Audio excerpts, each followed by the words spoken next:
Bom dia, povo de Deus, a paz do Senhor. Tudo bem com vocês? Animados? Animados, gente! Estamos animados, uhul! Estamos dos livros maravilhosos da Bíblia, um dos que eu mais amo. Estamos em Atos dos Apóstolos. Nosso dia 87 da leitura bíblica. Faltam 13 dias para a gente terminar de ler a Bíblia, gente. Bom dia, bom dia. Então, estamos sim, firmes e fortes, animados. Vamos orar para que o Senhor esteja conosco nesta manhã de leitura, mais uma leitura da sua palavra. Querido Deus, nosso Pai, nós te louvamos, bendizemos teu nome, somos gratos a ti, Pai, por todas as coisas, porque o Senhor é bom, suas misericórdias têm sido sobre as nossas vidas todas as manhãs. Abra os nossos olhos, Pai, abre os nossos entendimentos, para que nós possamos enxergar as maravilhas da Tua lei. Eu louvo e bendigo o Teu nome, esteja conosco nesse dia, cada um de nós, Pai, seja guardado por Ti. É o que eu te peço, em o nome de Jesus. Amém. Amém? Então, gente, estamos lendo Atos e vimos aqui esse grande personagem que é Paulo. Começa lá no livro, lá no início do livro, e Paulo vai desenvolvendo essa ida de pregar o evangelho pelo mundo afora. E nós estamos agora na terceira viagem de Paulo.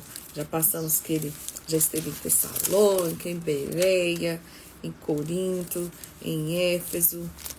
Na segunda viagem, que ele viajou com Timóteo, com Silas. A primeira viagem ele fez com João Marcos. E ele está, assim, movido pelo Espírito Santo. Um homem de coragem, um homem culto.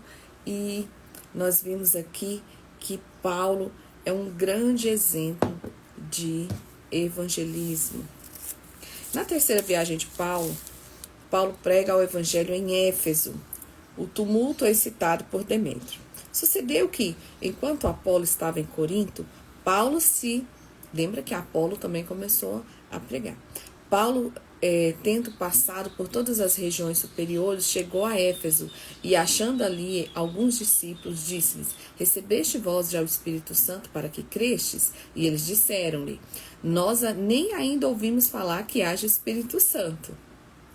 Então, perguntou: e que sois batizados então? Eles disseram: no batismo de João. Então Paulo diz: certamente João batizou com o batismo do arrependimento, dizendo ao povo que cresce no que após ele havia de vir, isto é, em Jesus Cristo. E os que ouviram foram batizados em nome do Senhor Jesus, e impondo-lhe as mãos, Paulo, veio sobre eles o Espírito Santo e falavam em línguas e profetizavam. Então Paulo já vem com o povo convertido e fala: olha, vocês já se arrependeram, creram no que João ensinou, e agora é isso que vou orar por vocês, para que vocês recebam o Espírito Santo. E entrando na sinagoga, falou ousadamente por espaços de 3 meses, disputando e persuadindo acerca do reino de Deus. E aí Paulo consegue, só que aí o que acontece? Alguns deles endureceram e não obedeceram, falando mal do caminho perante a multidão.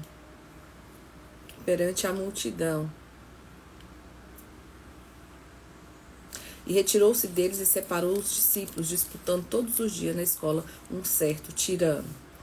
E aí Deus, pelas mãos de Paulo, fazia maravilhas extraordinárias, de sorte que até lenços, aventais, se levavam do seu corpo aos enfermos, e as enfermidades fugiam deles, os espíritos malignos. Então, a fé é tamanha que o povo pegava as coisas de Paulo ali, lenços, né, e aventais, e levava e curava os enfermos. Tamanha a fé do povo. E para cumprir essas coisas, versículo 21, Paulo propôs ao Espírito ir a Jerusalém, passando pela Macedônia, pela Caia, dizendo: depois que houver estado ali, importa-me ver também Roma. E enviado à Macedônia 2 daqueles que o serviam, Timóteo e Erasto, ficou ele por algum tempo na Ásia. E Paulo tinha esse desejo de ir a Roma. Roma era quem dominava o mundo, e Paulo também era um cidadão romano. Ele era um cidadão romano. Paulo era um conhecedor da lei, né? Em seu ministério não era muito bem sucedido em Jerusalém. Nós sabemos que ele teve que sair de lá fugido, mas ele começa a sentir aquele desejo de voltar a Jerusalém. Então, a gente vê que Paulo era ousado e Deus fazia maravilhas através da vida de Paulo por tamanha ousadia que ele tinha, uma fé inabalável. A experiência que Paulo teve, ela era sensacional.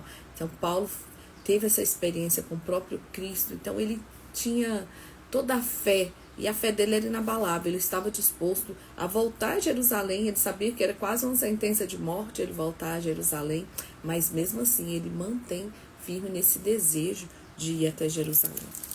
Então,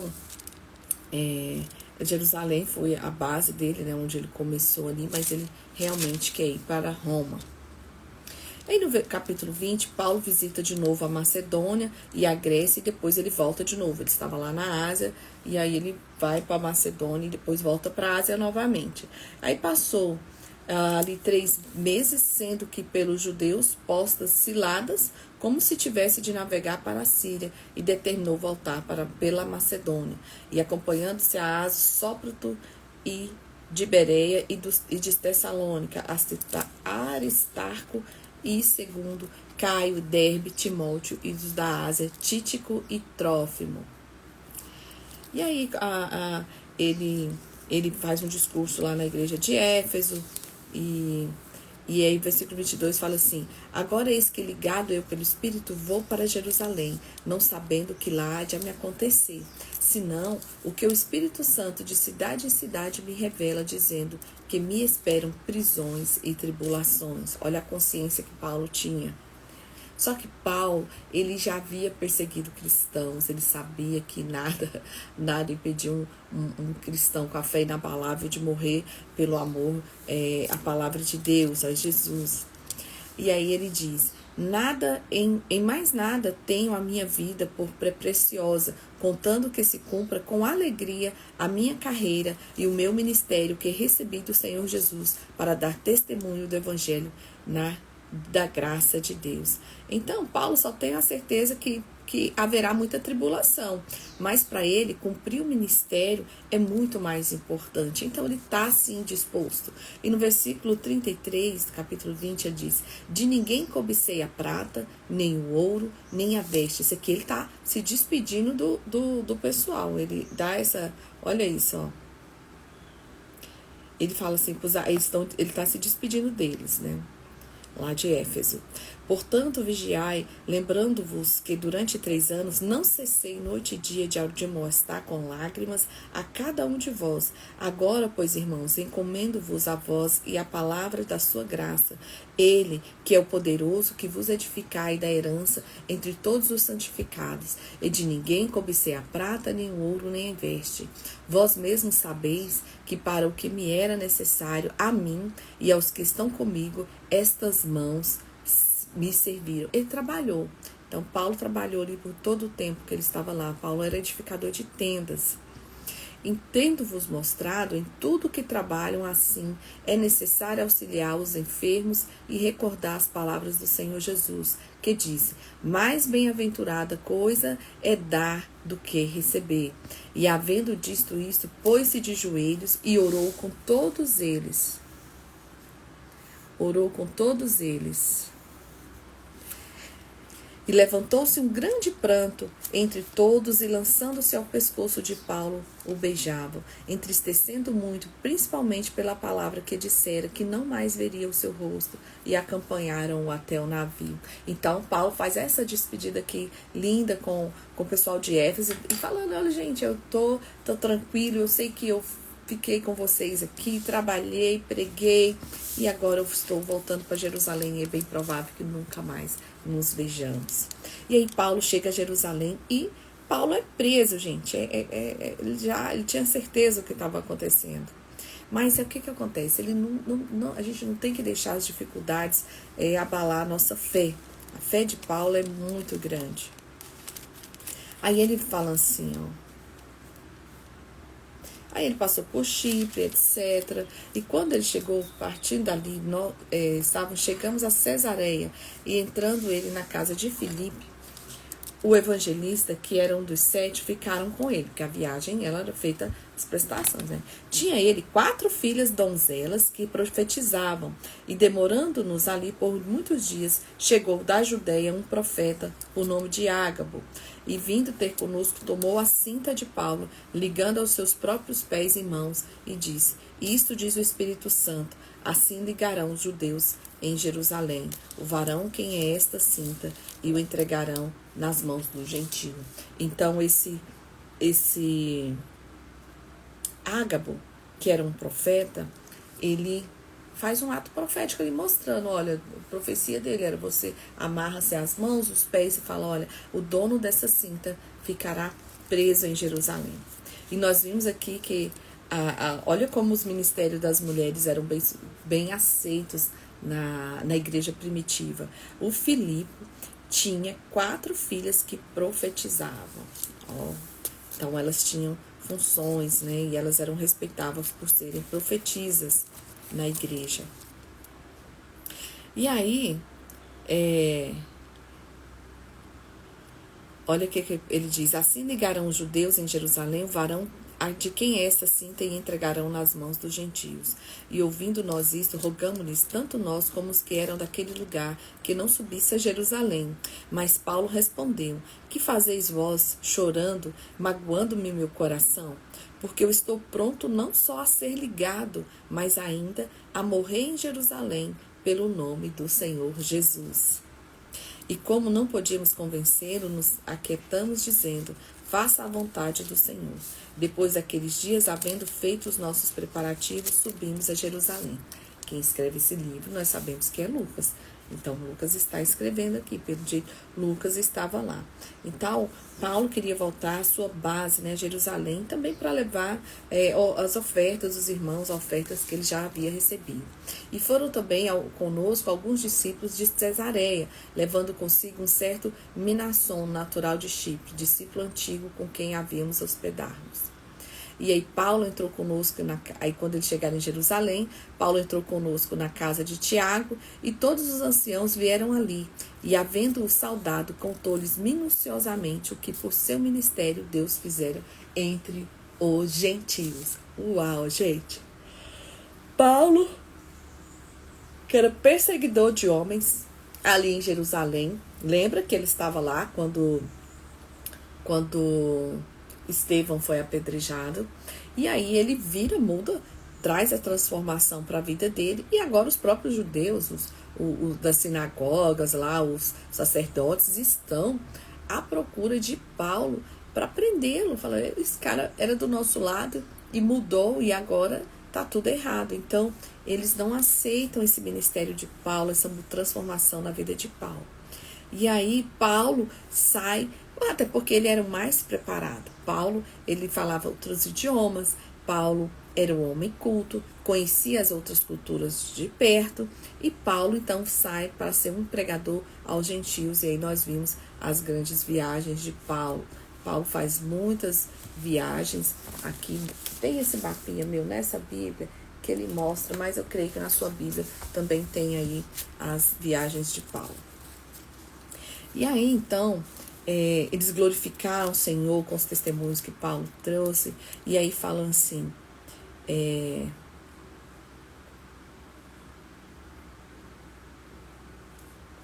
o que faremos, pois? Em todo caso, é necessário que a multidão se ajunte, porque terão ouvido, já que és vindo. Querem ouvir, eles vão querer ouvir você.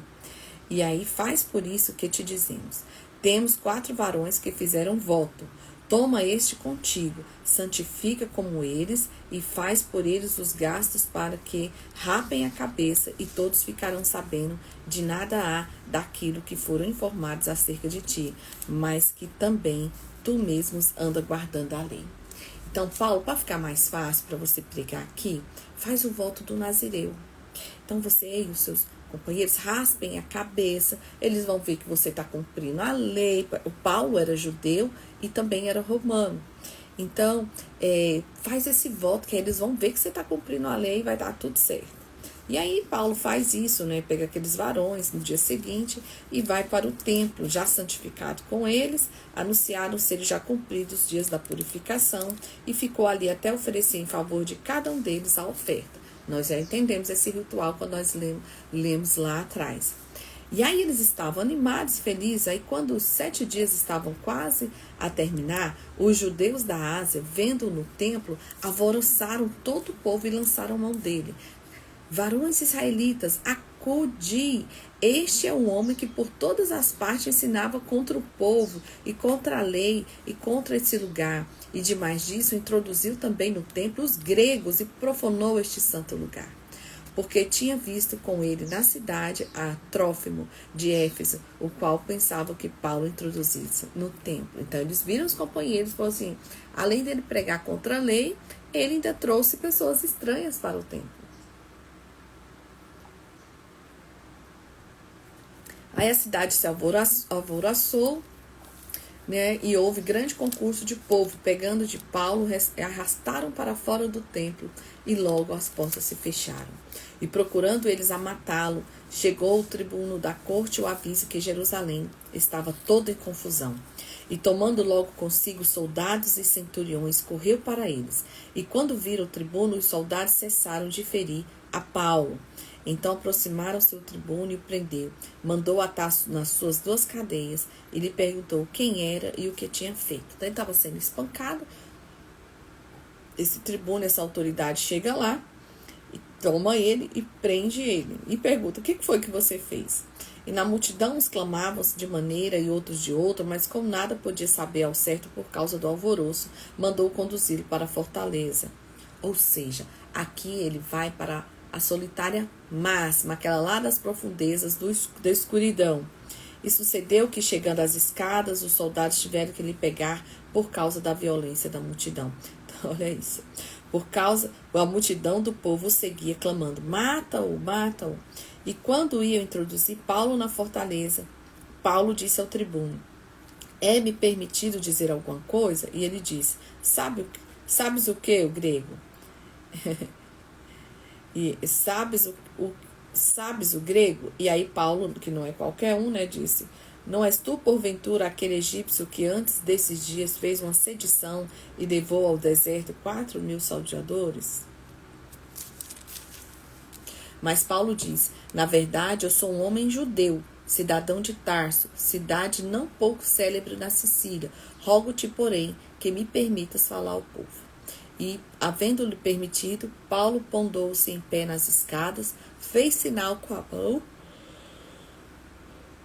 ao povo e, feito grande silêncio, falou-lhes em língua hebraica, dizendo, varões, irmãos e pais, ouve agora a minha defesa perante vós. E quando eles ouviram falar-lhes em língua hebraica, maior silêncio guardaram. E quanto a mim, sou varão judeu, nascido no Tarso da Sicília, criado nesta cidade aos pés de Gamaliel, instruído conforme a verdade da lei de vossos pais, zelosos para com Deus, para com todos vós hoje. Persegui este caminho até a morte, prendendo e metendo em prisões, tanto homens quanto mulheres. Ele está contando o testemunho dele.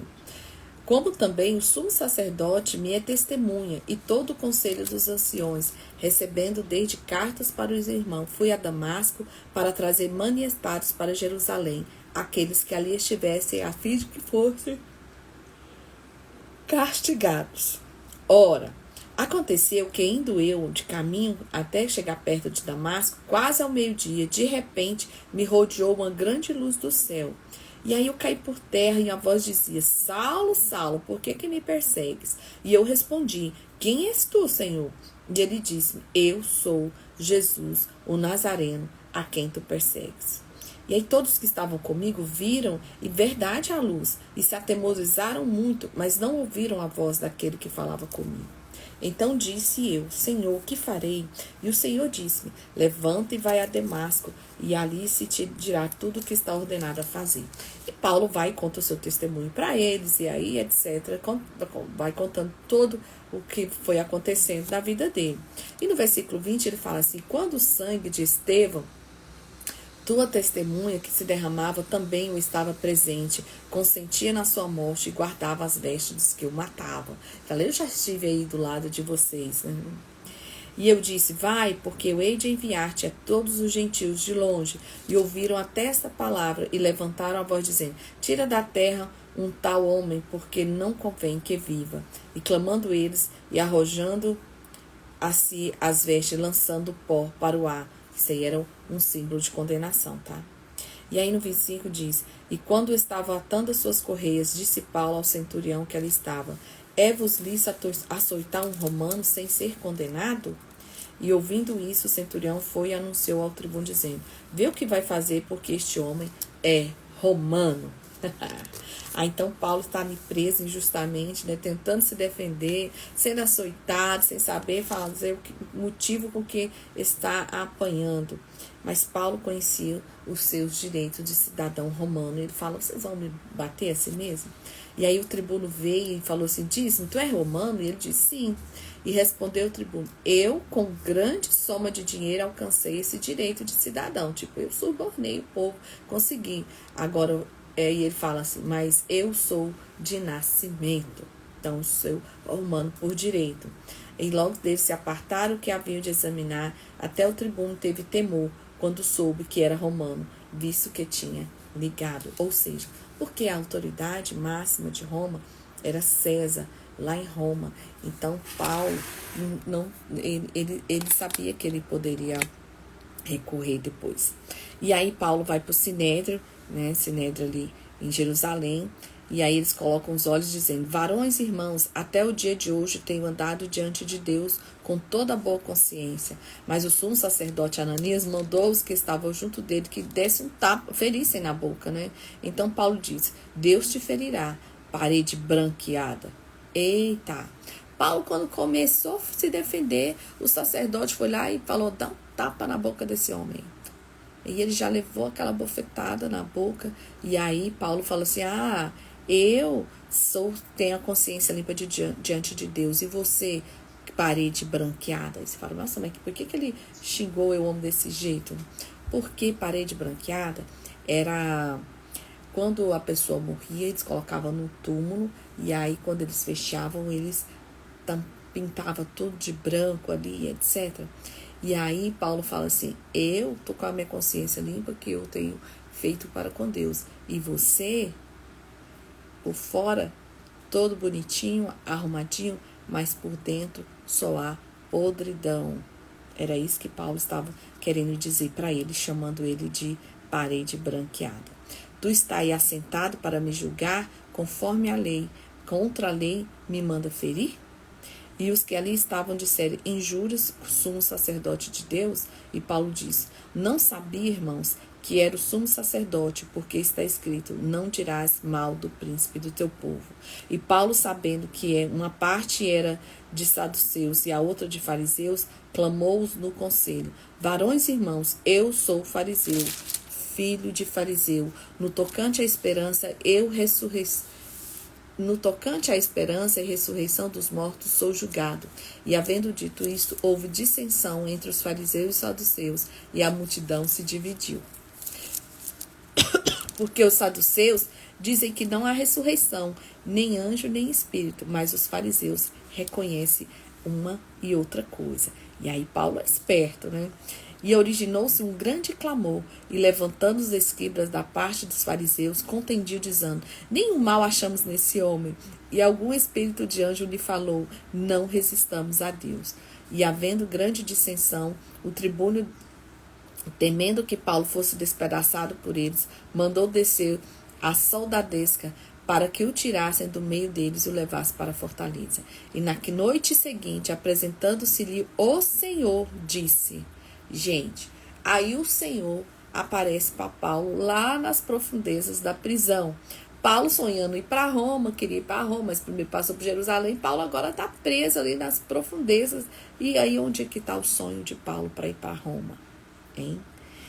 E aí o que acontece? O Senhor diz para Paulo, Paulo, tem ânimo, porque como de mim testificaste em Jerusalém, assim importa que testifiques também em Roma. Uau! Paulo não falava isso para as outras pessoas. Paulo tinha esse desejo e o Senhor conhecia os desejos de Paulo. Ele está ali injustamente, né? E Deus começa a mostrar para ele que o controle é dele, que ele está sobre todas as coisas. E aí o Senhor visita Paulo no seu pior momento e fala assim, sabe o seu sonho? Você vai viver o seu sonho, Paulo. Tem ânimo, Paulo, porque você vai falar em Roma. Gente, isso é maravilhoso, né? E aí vem a conspiração dos judeus contra Paulo, e o Paulo é mandado para Cesareia. Mas ele não queria ir para Roma, gente. Cesareia está muito mais longe de Roma ainda. E aí já eram alguns dias e fizeram a conspiração, juraram dizendo que não comeria nem beberia enquanto não matasse Paulo. E aí, o filho da irmã de Paulo, ou seja, o sobrinho de Paulo, ouviu sobre essa história, que o povo estava lá jejuando para matar Paulo, e eles marcaram essa cilada, e ele foi lá na fortaleza e falou para Paulo. Aí Paulo vai e pede um dos centuriões que leve esse jovem ao tribuno, porque tem alguma coisa para comunicar. E aí ele comunica, e aí eles dizem, pega o preso Paulo, chama-me assim, e me rogou que trouxesse este jovem que tem alguma coisa. E ele disse, os judeus se concertaram, rogar-te que amanhã leves Paulo ao conselho. Mas não creias, porque mais do que 40 homens estão entre eles e andam armando ciladas, os quais obrigam, sobre plena maldição, a não comer e nem beber até que tenha Paulo como morto. Então o tribuno despediu o jovem, mandando-lhe que ninguém dissesse que ele havia contado aquilo, e chamando seus centuriões disse, aprontai para 3 horas da noite 200 soldados e 70 cavalos e 200 lançareiros para irem até Cesareia, e aparelhai cavalduras para que, pondo nelas a Paulo, o levem a salvo ao governador Félix. E escreveu uma carta e continha isso. Cláudio Licias a Félix, potentíssimo governador, saúde. Este homem foi preso pelos judeus e estava já a ponto de ser morto por eles. Sobrevim eu com a soldadesca e o livrei, informando que ele era romano. E aí ele vai e conta e fala, olha, ele não cometeu nenhum crime, não há nenhum crime que havia nele digno de morte ou de prisão. Então Cláudio escreve essa carta para Félix, né, que era mais longe de Roma ainda. Ou seja, Paulo agora parece que está andando para trás. O Senhor acabou de falar para Paulo ali assim, Paulo, não preocupa não que você vai pregar em Roma. Aí Paulo está andando ao contrário, né? Aí eles mandam eles e eles foram para Cesareia. No versículo 31 fala assim, tomando, pois, os soldados a Paulo, como lhe foram mandados, trouxeram de noite a Antipátride. No dia seguinte, deixando os cavalos irem com ele, tornaram à fortaleza, os quais logo chegaram a Cesareia, entregaram a carta ao governador e lhe apresentaram Paulo. E o governador leu a carta e perguntou que província ele era, e ele falou que era da Sicília, e disse, ouvir-te-ei quando também aqui vieram os teus acusadores, e mandou que o guardassem no petróleo de Herodes. E aí Paulo vai perante o tribunal do governador Félix. E aí 5 dias depois, né, e aí veio o sumo sacerdote Ananias e desceu com os anciãos de um certo Tértulo, orador, os quais compareceram perante o governador e contra Paulo. E se chamando Tértulo, começou a acusá-lo, dizendo, este homem é uma peste e o promotor de sedições entre todos os judeus por todo o mundo e o principal defensor da seita dos nazarenos, o qual intentou também profanar o templo. Ou seja, está mentindo. Paulo em nenhum momento tentou profanar templo nenhum. E por isso prendemos. E conforme a nossa lei o quisemos julgar. Mas sobrevindo o tribunal Lícias, Nolo, tirou dentre mãos com grande violência, mandando aos seus acusadores que viessem a ti, e dele tu mesmo, examinando-o, porás entender tudo o que o acusamos. E aí no versículo 10, Paulo, porém, fazendo-lhe o governador sinal que falasse, respondeu. Aí Paulo pede a palavra. Fala assim, porque sei que já vai para muitos anos que desta nação és juiz, contanto, melhor ânimo respondo por mim. Paulo era inteligente, né? Você está vendo que Paulo já começou aqui mostrando a autoridade do homem. Pois bem, pode-me saber que não há mais de 12 dias que subi a Jerusalém a adorar, e não me acharam no templo falando com alguém, e nem amotinando o povo nas sinagogas e nem na cidade. Nem tampouco podem provar as coisas que disseram agora e me acusaram. Mas confesso-te que, conforme aquele caminho a quem chamam seita, assim sirvo a Deus dos nossos pais, crendo tudo que está escrito na lei dos profetas. E aí Paulo está se defendendo ali com legitimidade, né, com esperteza, autoridade, dizendo que serve a Deus e tal. E aí ele continua. Tendo esperança em Deus, como estes mesmos também esperam, de que há haver ressurreição dos mortos, tanto dos justos como dos injustos, e por isso procuro sempre ter uma consciência sem ofensa, tanto para com Deus quanto para com os homens. Ora, muitos anos depois vim trazer à minha nação esmolas e oferta. E falei, eu estou aqui para trazer recursos, né, para a igreja, digamos assim. Nisso me acharam já santificado no templo, não em ajuntamento nem alvoroço, e uns certos judeus da Ásia. Aí ele começa a contar. Eu me purifiquei, eu raspei minha cabeça, etc. Eu fui lá e aí alguns judeus que eram da Ásia me viram lá. E eles convinham que estivessem presentes perante ti e me acusassem de alguma coisa que me tivessem. Ou digam esses mentos que acharam em mim alguma iniquidade quando compareci perante o conselho. A não ser estas palavras que, estando entre eles, clamei: hoje sou julgado por vós acerca da ressurreição dos mortos. E aí Paulo estava sendo julgado pelo que ele cria, e não pelo que ele estava fazendo, era pelo que ele cria. Então Félix, havendo ouvido essas coisas, lhe pôs em dilação, dizendo: havendo-me informado melhor este caminho, quando o tribuno de Lícia estiver descido, então tomarei inteiro conhecimento dos vossos negócios. E mandou ao centurião que guardassem ele na prisão, tratando-o com brandura, o que ninguém dos seus proibisse a servi-lo ou vir ter com ele. Alguns dias depois, vindo Félix com sua mulher Drusila, que era judia, mandou chamar a Paulo e ouviu acerca da fé em Cristo. E tratando ele da justiça e da temperança e do juízo vindouro, Félix, espaforido, respondeu: pois agora vai-te, em tendo oportunidade, chamarei. E esperando ao mesmo tempo que Paulo lhe desse dinheiro para que o soltasse, pelo que também muitas vezes o mandavam chamar e falar com ele. Olha como esse homem também era esperto e corrupto. Ele já tinha falado que ele tinha conseguido a autoridade dele, porque tinha comprado a autoridade. E aí, Paulo passa 2 anos e ele chama Paulo algumas vezes, pensando assim, Paulo vai pagar uma graninha e aí eu solto ele. E aí passaram 2 anos e Félix teve sucessor Pórcio Festo, e querendo Félix com prazer aos judeus, deixou Paulo preso. Então, ele encerrou o mandato dele, e aí ele querendo fazer moral com os judeus, falou, vou deixar Paulo preso, não vou mexer com isso não, né? Então, Paulo espera ali 2 anos, ele mudou o governo, e aí o tal do Festo entra, né? E vamos ver como que vai ser agora. E aí Paulo vai diante a Festo, e aí Paulo apela para quem? Para ser julgado por César.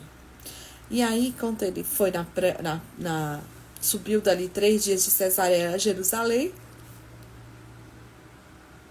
o sumo sacerdote e os principais dos judeus compareceram perante ele contra Paulo e rogaram, pedindo por favor contra ele que o fizesse servir a Jerusalém, armando ciladas para matarem no caminho. Ou seja, eles falam assim, vamos levar ele para Jerusalém e aí a gente mata ele no caminho. E aí o Festo, querendo com prazer dos judeus, aqui ó, versículo 9, respondeu a Paulo, queres tu subir a Jerusalém e lá estar perante mim julgado acerca dessas coisas? Ou seja, olha a tramóia que está acontecendo. Aí Paulo fala, eu estou perante o tribunal de César, onde convém que seja julgado. Não agravo fiz algum aos judeus, como muito bem você sabe. Se fiz algo agravo, eu cometi alguma coisa digna de morte, não recuso de morrer. Mas se nada há nas coisas que estão me acusando, ninguém me pode entregar a eles.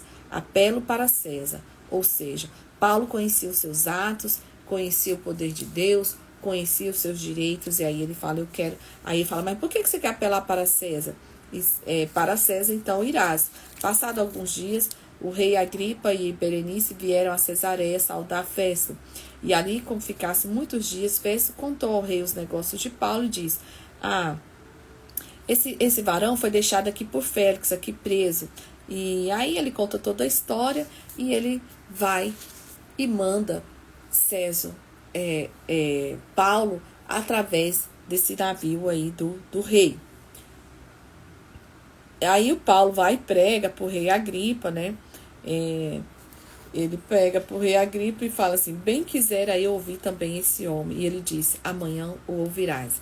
E no dia seguinte, Agripa e Berenice, com muito aparato, entraram no auditório com os tribunos e varões e prisões da cidade. E trazido Paulo, foi mandado a mandado de Festo. E Festo disse: rei Agripa, e todos os varões que estáis presentes conosco, aqui vedes um homem de quem toda a multidão dos judeus me tem falado, tanto em Jerusalém como aqui, clamando que não convém que viva mais. Mas, achando eu que nenhuma coisa digna de morte fizera, e apelando ele mesmo também para Augusto, tenho determinado a enviá-lo, Augusto César. Dele, porém, não tenho coisa certa que escreva ao meu senhor, e por isso perante vós o trouxe, principalmente perante o rei Agripa, para que depois de interrogado tenha alguma coisa que escrever, porque me parece contra a razão enviar um preso e não notificar contra ele as acusações. Fala assim: como que eu vou mandar esse cara para César e eu não tenho nem acusações contra ele? Aí depois Agripa disse: permite-se que se defendas. Então Paulo estendeu a mão em sua defesa e respondeu: tenho eu por venturoso, ó rei Agripa, de que perante ti me haja hoje de defender de todas as coisas que eu sou acusado pelos judeus. Aí Paulo conta o seu testemunho ao rei Agripa. Aí no versículo 28, ele fala assim: disse Agripa a Paulo: por pouco me queres persuadir, é aqui me faça cristão? E disse Paulo: prover a Deus que ou por pouco ou por muito, não somente tu, mas também todos os quanto hoje me ouviram, se tornassem tais como eu sou, exceto essas cadeias. E aí, dizendo ele isso, levantou o rei e o governador e Berenice aos que eles estavam assentados. Apartando-se dali, falavam uns com os outros, dizendo: este homem nada fez digno de morte ou de prisão. E Agripa disse a Festo: bem, podia soltar esse homem, se não houver apelado para César. Ou seja, se ele não tivesse apelado para ser julgado por César, você mesmo poderia soltá-lo. Só que Paulo não queria ser solto. Paulo agora já tinha entendido que ali seria a forma que o Senhor ia levar ele, sem custo algum, para Roma. Mas o propósito de Deus, né, é que ele fosse para Roma, e Paulo é inteligente e entende isso. Então Paulo, agora no capítulo 27, é mandado para a Itália. E aí eles vão no navio, acontece um naufrágio. E aí tem uma tempestade no meio do caminho, né? Tá no meio do caminho, tá achando que agora ele vai, acontece uma tempestade, eles vão parar numa ilha chamada Malta. E aí, quando eles estão lá, nesse meio desse naufrágio, aqui no capítulo 28, Paulo começa a juntar uns gravetos, e aí nisso ele coloca foguinho lá nos gravetos, aí uma víbora, né, uma cobra, fugindo do calor, então pica-lhe a mão de Paulo. E aí os bárbaros, vendo que a víbora pendurada na mão, disse uns aos outros: certamente esse homem é homicida, visto como escapou do mar, mas a justiça de Deus, ele não deixa de vir. Olha isso, aí o povo fala: não morreu lá no mar, vai morrer agora picado pela cobra. Só que aí ele sacode a mão e no fogo, e nenhum mal acontece com Paulo. E aí eles esperavam que viesse a inchar, a cair morto, e de repente, mas tendo esperado já muito e vendo que nenhum incômodo lhe sobrevinha, mudaram de parecer e diziam que eram Deus. E aí aconteceu que próximo dali, naquele mesmo lugar, haviam herdades que pertenciam ao principal da ilha, por nome de Públio, e o qual nos recebeu e hospedou benignamente por 3 dias. E aconteceu estar de cama, enfermo de febres e disenteria, o pai de Públio, que o Paulo foi ver, e aventurado pôs as mãos nele, e ele o curou. Feito, pois, isto, vieram também ter com ele os demais que na ilha tinham enfermidades e sararam, os quais nos distinguiram também com muitas honras e, havendo de navegar, nos proveram das coisas necessárias. Gente, Paulo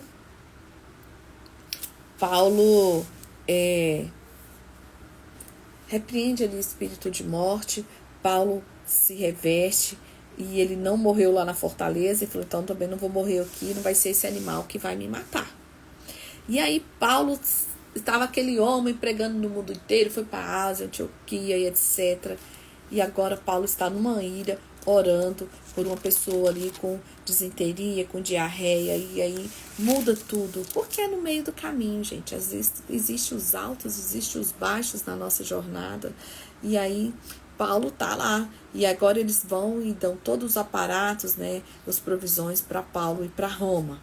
No versículo 16 diz que chegaram a Roma o centurião e entregou os presos ao general do exército, mas Paulo lhe se permitiu morar por sua conta com um soldado que guardava. Uau!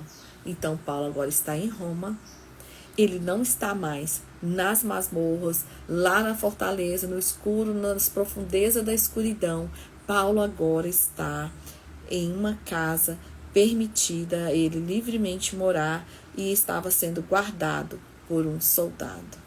Então, Paulo passou pela escuridão, pelas profundezas, levou tapa na boca, passou pelo naufrágio. Agora ele vai morar numa casa com um soldado guardando a vida dele. E ele chegou ao centro da vontade de Deus. Lembra que quando ele estava lá na prisão, Deus aparece, o Senhor aparece para ele e fala assim, Paulo, tenha ânimo, porque você ainda vai pregar em Roma. Então, chegou a hora. Paulo começa agora a pregar a palavra de Deus ali em Roma, né? E aí o versículo 20 diz assim, por esta causa vos chameis, para que falar, porque pela esperança de Israel estou nesta cadeia. E aí começa a pregar a palavra. E aí ele nos disse, nós não recebemos acerca de ti carta alguma da Judeia, nem veio aqui dos irmãos e nos anunciaste, disseste de ti mal algum. Então Paulo fica ali 2 anos inteiros, né, versículo 30, na sua própria habitação, que alugara, olha, e recebia todos os quantos vinham vir. Gente, ai que maravilha. Paulo agora estava vivendo por conta ali do ministério, pregando o reino de Deus, ensinando com a liberdade ensinando com toda a liberdade as coisas pertencentes ao Senhor Jesus Cristo, sem impedimento algum. Gente, isso aqui é maravilhoso. E aí Paulo passa os mesmos 2 anos que ele passou preso, ele agora passa ali escrevendo, ensinando, e ele vai escrever cartas e tal. E aí encerra o livro do apóstolo com essa parte tão boa da vida de Paulo. Porque, Lídia, por que é bom? Não era muito melhor ele estar livre? Gente, por tudo que nós vimos que Paulo passou, ele está agora vivendo. Tipo, ele não está chorando porque ele perdeu Jerusalém, né? Muito pelo contrário, nem foi paralisado pelo naufrágio lá de Malta. As lutas não abalaram Paulo. Paulo, quando ele pensou que ele ia para Roma, ele foi voltar para trás, teve que ir lá para Cesareia, caminho contrário, chega em Cesareia. Aí ele é julgado e fala, não, eu quero ser julgado lá em Roma. Eu sou cidadão romano. E aí quando ele vai, ele naufraga e está ali orando por gente com desinteria, e ele não desiste. E agora ele está ali agora, numa casa alugada, podendo receber todas as pessoas que querem ouvir a palavra de Deus, e ele começa a ensinar ali dentro da sua casa. E assim Lucas encerra o livro de Atos dos Apóstolos. E agora nós vamos ler alguns livros da Bíblia que são cartas que Paulo escrevia. A primeira é cartas aos romanos. Paulo, a gente está lá em Roma, tá? Mas essa carta aqui, ela foi escrita lá atrás, quando Paulo estava lá em Corinto. Ele falava, olha, eu sei que um dia eu vou estar aí com vocês, eu sonho um dia estar aí com vocês. Nós vimos agora que ele chegou lá. Mas essa carta, ela foi escrita bem antes, tá? Foi escrito antes dele chegar em Roma. Paulo escreveu durante suas viagens nas cidades, né? Porque ele sabia que um dia ele chegaria a Roma. Romanos é um livro de doutrina, cristã. Paulo conhecia a lei, entendeu que Cristo veio cumprir a lei e transformá-los. Então, Roma era o império que dominava, e Paulo escreve para os judeus que estavam ali, e ele escreve agora para os romanos, cidadãos romanos. E começa assim, ó: Paulo, servo de Jesus Cristo, chamado para apóstolo, separado para o evangelho de Deus. Então ele está se apresentando ali aos romanos, o qual antes esteve prometido pelos seus profetas das santas escrituras. Quem que tinha sido prometido? Jesus.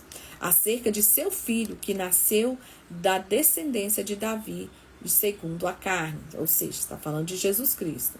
E aí ele continua falando, vai se apresentando, e aí ele fala no versículo 8: primeiramente dou graças ao meu Deus por Jesus Cristo, acerca de vós todos, porque em todo mundo é anunciada a vossa fé. Por quê? Porque já está acontecendo esse grande avivamento pelo mundo afora, né? Todo mundo já está sabendo, e Paulo fala que assim, ó, já está anunciada a vossa fé. E aí no 10 ele fala: pedindo sempre em minhas orações que em algum tempo, pela vontade de Deus, se me ofereça a boa ocasião de ter e ir convosco. Ele fala: olha, eu sonho um dia estar aí com vocês em Roma, porque desejo ver-vos, porque comunicar algum dom espiritual a fim de que sejais confortados. Ou seja, eu quero ajudar vocês.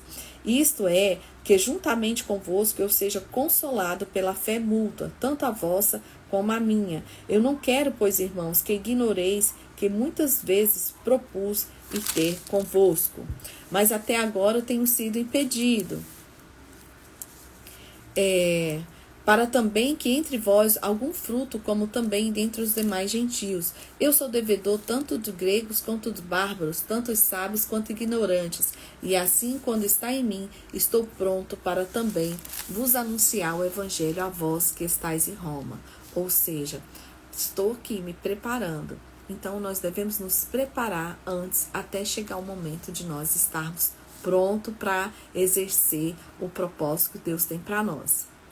E aí ele começa falando essa carta sobre a fé, a justiça pela fé. Porque não me envergonho do evangelho de Cristo, pois é o poder de Deus para a salvação de todo aquele que crê, primeiro o judeu e também do grego, porque nele se descobre a justiça de Deus de fé em fé, como está escrito: mas o justo viverá pela fé. Olha aqui, ele está citando Abacuque, né, 2:4, o justo viverá pela fé. E aí ele começa a falar da depravação dos gregos não cristãos. Porque do céu se manifesta a ira de Deus sobre toda a impiedade e a injustiça dos homens, que detêm a verdade e a injustiça. Ou seja, Deus está vendo. Porquanto o que Deus se pode conhecer nele se manifesta, porque Deus lhe manifestou. Porque as coisas invisíveis desde a criação do mundo, tanto o seu eterno, porque quanto a divindade se entende claramente se veem pelas coisas que estão criadas, para que eles fiquem inexcusáveis. E aí ele vai falando. Pois muitos mudaram a verdade, versículo 25, de Deus em mentira, e honraram e serviram mais a criatura do que o Criador, que é bendito eternamente. Pelo que Deus o abandonou às paixões infames, porque até as suas mulheres mudaram o uso natural, no contrário à natureza. E semelhantemente, também os varões, deixando o uso natural da mulher, se inflamaram com a sexualidade uns para com os outros varões, varão com varão, cometendo torpeza e recebendo a si mesmos em recompensa que convia ao seu erro. Ele está aqui falando sobre a homossexualidade. E como eles que não importaram em ter conhecimento de Deus, assim Deus entregou a um sentimento perverso para fazerem coisas que não convêm. E estando cheios de toda iniquidade, prostituição, malícia, avareza, maldade, cheios de inveja, homicídio, contenda, engano, malignidade, sendo murmuradores, detratores, aborrecedores de Deus, injuriadores, soberbos, presunçosos, inventores de males e desobedientes a pai e mãe, nécios, infiéis, nos contratos sem afeição natural, irreconciliáveis, sem misericórdia, os quais, conhecendo a justiça de Deus, que são dignos de morte, os que tais coisas praticam, não somente as fazem, mas também consentem aos que fazem. Uau! Então ele está aqui falando dessa depravação que ele está inciso. Então, Essa época havia muita imoralidade em Roma, imoralidade sexual, imoral. Nós estamos vendo aqui a lista que Paulo fala, e aí eles estão falando que isso não é digno. E aí no capítulo 2 ele vai falar sobre a justiça de Deus, né, impenitência dos judeus. Porquanto és inesquisável julgar, quando julgas, ó homem, quem quer que sejas, porque te condenas a ti mesmo naquilo que julgas o outro, porque tu se que julgas faz o mesmo, ou seja, você está falando do que o outro está fazendo, a mesma coisa que o outro e falando mal do outro, julgando o outro. Bem sabemos que o juízo de Deus é segundo a verdade sobre os que tais coisas fazem. E tu, ó homem, que julgas os que fazem tais coisas, cuida que fazes tu, escaparás do juízo de Deus? Ou então, é Deus quem vai julgar, né? Paulo fala sobre a graça, mas ele ensina o que é a graça, não é a hipergraça, assim, que a gente, né, pode todas as coisas, não. Ele está falando que Deus irá julgar, sim, Senhor. E aí no 7 fala assim: a saber da vida eterna, no com que perseverança em fazer bem, procuram glória e honra e incorrupção, mas indignação e ira aos que contenciosos e desobedientes à verdade e obedientes à iniquidade. 11. Porque para Deus não há acepção de pessoas, porque todos os que sem lei pecaram, sem lei também perecerão, e todos os que sobre a lei pecaram, pela lei serão julgados. Porque os que ouvem a lei não são justos diante de Deus, mas os que praticam a lei hão de ser justificados. E é interessante que o povo falava que Paulo falava contra a lei. Mas, na verdade, Paulo ele nunca fala contra a lei. Ele só fala dessa nova aliança, né, com Cristo, desse reconhecimento de Cristo como Salvador. E aí os judeus são inexcusáveis e aí ele vai começar a falar sobre a verdadeira circuncisão. Lembra que a circuncisão, nós falamos bastante ontem, é o sinal da aliança que Deus fez com o homem, lá de Moisés para frente. Aí ele fala assim, ó, 25. Porque a circuncisão é, na verdade, proveitosa, se tu guardares a lei. Mas se tu és transgressor da lei, a tua circuncisão se torna uma incircuncisão. E no 28 fala, porque não é judeu o que é exteriormente, nem é circuncisão o que é exteriormente na carne, mas é judeu o que é no interior, e circuncisão é a que é do coração, no espírito, não na letra, cujo louvor não provém dos homens, mas a Deus. Ou seja, não adianta ficar só na lei. Agora a circuncisão é esse pacto de coração, de realmente de reconhecer o Cristo como sendo Filho de Deus, como Salvador. E aí ele vai falar no capítulo 3 sobre a justiça de Deus e os privilégios dos judeus. Qual é logo a vantagem do judeu ou qual a utilidade da circuncisão? Muita em toda maneira, porque primeiramente as palavras de Deus lhe foram confiadas. Pois porque, se algum foram incrédulos, a sua incredulidade aniquilará a fidelidade de Deus? De maneira nenhuma, sempre seja Deus verdadeiro e todo homem mentiroso, como está escrito, para que seja justificado em suas palavras e venças quando fores julgado. E a nossa injustiça, por causa da justiça de Deus, o que diremos? Porventura será Deus injusto, trazendo a ira sobre nós? Ele fala como homem aqui. De maneira nenhuma. Do outro modo, como julgará Deus o mundo? Mas se pela minha mentira abundou mais a verdade de Deus para a glória sua, porque eu sou e ainda julgado também como pecador? E por que não dizemos, como somos blasfemados e como alguns dizem que dizemos, façamos males para que venham bens? A condenação dele é justa. Porque somos nós mais excelentes de maneira nenhuma, pois já dantes demonstramos que tanto os judeus como os gregos, todos estão debaixo do pecado. Ou seja, todos somos iguais, todos temos que ter compromisso com Deus, e não somente os judeus, mas todo ser humano. E aí ele vai falar sobre a justificação pela fé em Cristo Jesus. Isso aqui é muito legal, porque aqui Paulo dá uma, vamos dizer numa linguagem assim bem chula, dá um tapa na cara do povo, da sociedade, né, como a gente diz. Porque Paulo fala assim, que o que justifica, a justificação vem pela fé. E quem que é o pai dos judeus? O pai dos judeus é Abraão. Eles têm Abraão como pai da fé. Então, quando Deus chama Abraão, lá no capítulo 12 de Gênesis, nós lemos lá no comecinho, não havia, gente, circuncisão. A circuncisão que eles estão aqui, eles teimam que essa aliança, ela só é para quem é judeu, só para quem é circuncidado, que a aliança correta com Deus é essa. Mas essa aliança, ela foi feita lá em Moisés. Lá, olha onde está Abraão. Lembra Abraão, Isaac, Jacó, as 12 tribos e etc. Aí vem Moisés, já depois dos filhos de Jacó. E aí, naquela viagem, Deus fala assim, vamos fazer uma aliança? Todos que querem fazer a aliança, esse sinal vai ser esse. Vai ser a circuncisão. Travando. Agora eles falam que não existe outra forma de se aliançar com Deus. Aí Paulo vai provar para ele que o que aliança o homem com Deus é a fé. Porque foi assim com Abraão, lá nos primórdios, e foi através da fé.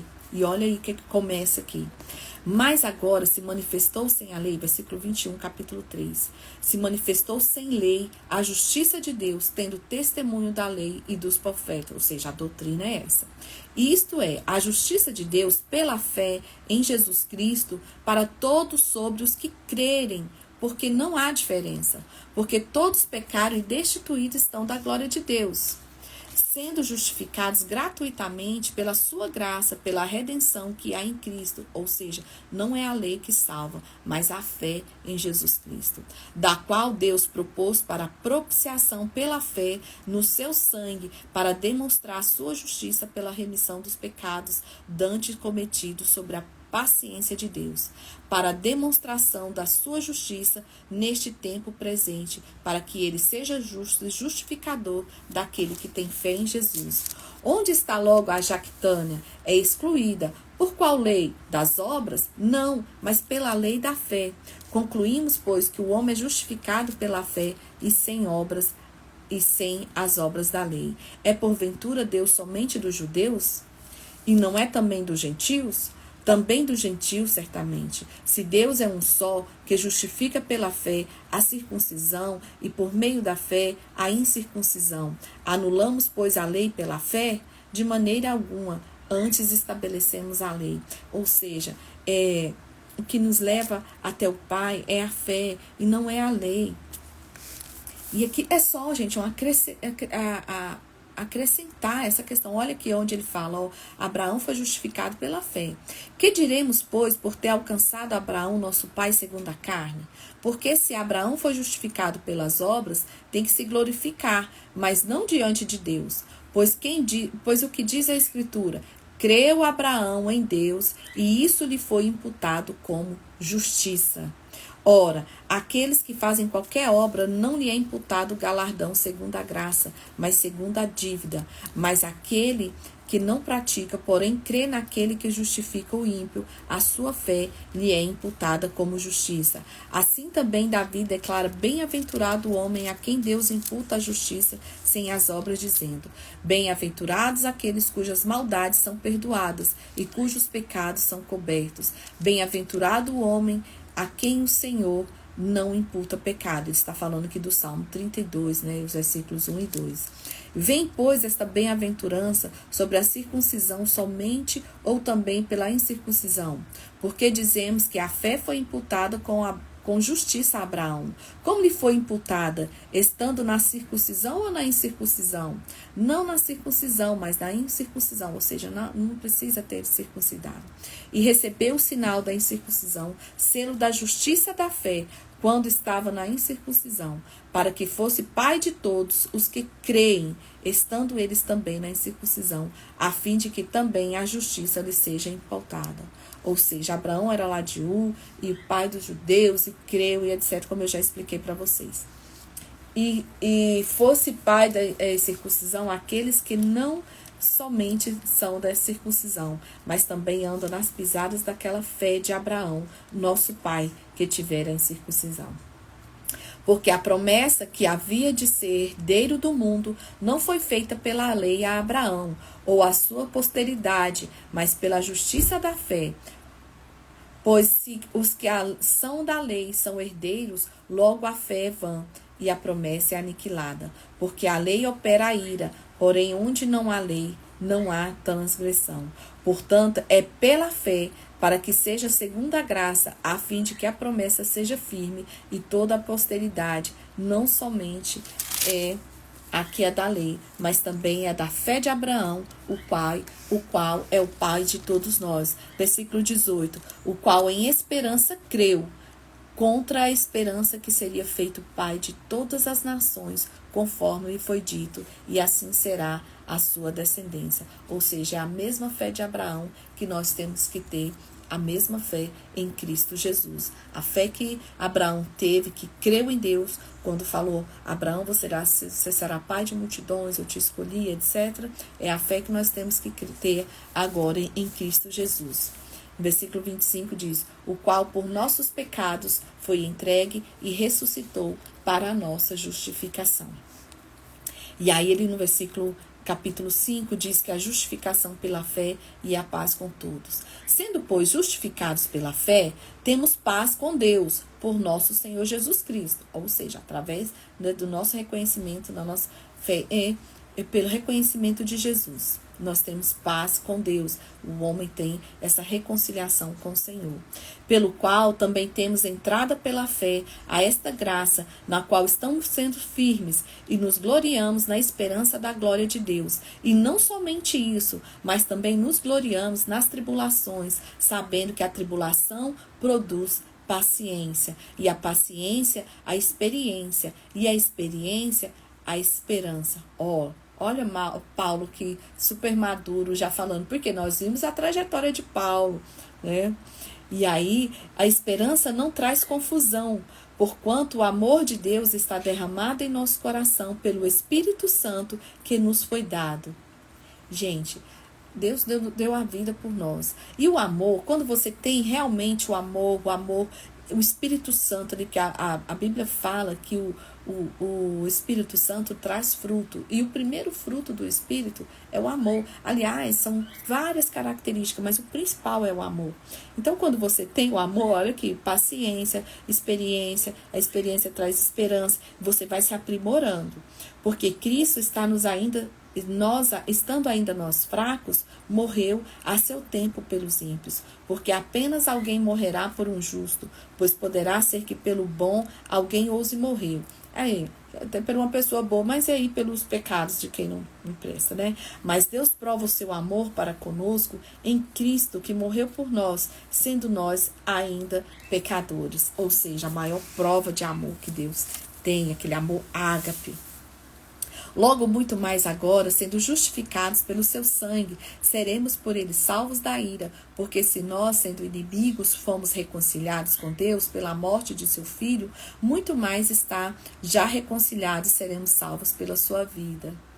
Esse versículo é maravilhoso, né, Ângela? É verdade. Eu não somente isso, mas também nos gloriamos em Deus por nosso Senhor Jesus Cristo, pelo qual agora alcançamos a reconciliação.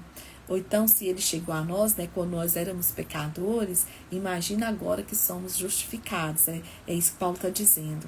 E pelo que por um homem entrou o pecado no mundo, e pelo pecado a morte, também a morte passou a todos os homens. Por isso que todos pecaram. Porque até a lei estava o pecado no mundo, mas o pecado não é imputado, não havendo lei. No entanto, a morte reinou desde Adão até Moisés, até sobre aqueles que não pecaram à semelhança da transgressão de Adão, mas igual a figura daquele que havia de vir. Mas não é assim o dom gratuito com a ofensa, porque se pela ofensa de um morreram muitos, muito mais a graça de Deus e o dom pela graça, que é um dom do homem. Jesus Cristo abundou sobre muitos. E não foi assim o dom da ofensa, porque um só pecou, porque o juízo veio a uma só ofensa. Na verdade, para a condenação, o dom gratuito veio de muitas ofensas para a justificação. Porque se pela ofensa de um só a morte reinou por todo esse, muito mais os que receberam a abundância da graça e do dom da justiça reinarão em vida por um só Jesus. Olha que lindo isso aqui que o Paulo está falando. Pois assim como por um só só juízo sobre todos os homens para condenação, assim também por um só ato de justiça veio a graça sobre todos os homens para justificação de vida. Porque pela desobediência de um só homem, muitos foram feitos pecadores. Assim, pela obediência de um, muitos serão feitos justos. Veio, porém, a lei para que a ofensa abundasse, mas onde o pecado abundou, superabundou a graça, para que assim como o pecado reinou na morte, também a graça reinasse pela justiça para a vida eterna, por Jesus Cristo nosso Senhor. Gente, Paulo está dando uma aula de doutrina de fé, né, que ninguém morre porque é justo, né? E aí ele compara o injusto com o justo, e ele vê a justificação dos nossos pecados através da morte de Jesus Cristo. Essa carta aos Romanos, gente, ela é maravilhosa. Aliás, Atos dos Apóstolos trouxe pra gente essa energia, essa força que Paulo, essa coragem que Paulo tinha de pregar. E agora a gente lendo essa carta, quando ele escrevia, quando ele estava nessa fase aí de ir por todo mundo e pregando o evangelho, sofrendo perseguições, e Paulo traz essa palavra maravilhosa hoje de que é pela fé. É pela fé.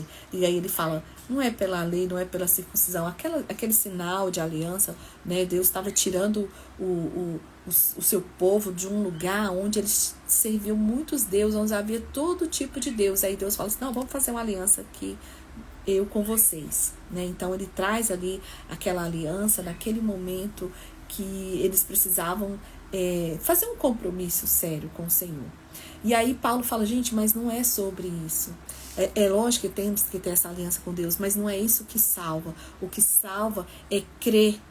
Assim como Abraão creu que não era circuncidado, mas ele creu, agora nós precisamos ter essa crença em Deus. Nós precisamos crer em Jesus Cristo, porque é Ele que nos reconciliou com o Pai. Né, onde habitou o pecado lá através de um homem, agora ele venceu a morte, e aonde superabundou a graça, ou seja, agora é para todos também. Então hoje nós paramos em Romanos capítulo 4. Amanhã eu vou fazer a leitura, porque a semana passada eu estava em viagem, teve um dia que eu não consegui fazer. Então amanhã eu vou ler no domingo para a gente terminar. Ainda falta aí acho que 13 dias de leitura, 13 ou 12, e estamos na reta final. Estamos lendo a carta. Agora vai ser maravilhoso, né? Vamos ler todas as cartas que Paulo escreveu às igrejas, porque Paulo era implantador de igrejas. Ele ia lá, pregava e deixava os presbíteros ali tomando conta e já montava a igreja, e depois ele escrevia ali orientando eles. Tá bom? Essa carta aqui é os Romanos, e depois nós vamos ver que ele escreveu ao pessoal de Corinto, ao pessoal de Éfeso e etc. e tal. Tá bom? Então, obrigada a todo mundo que esteve aqui, quem tá aí até agora. Deus abençoe sua vida e até amanhã, se Deus quiser.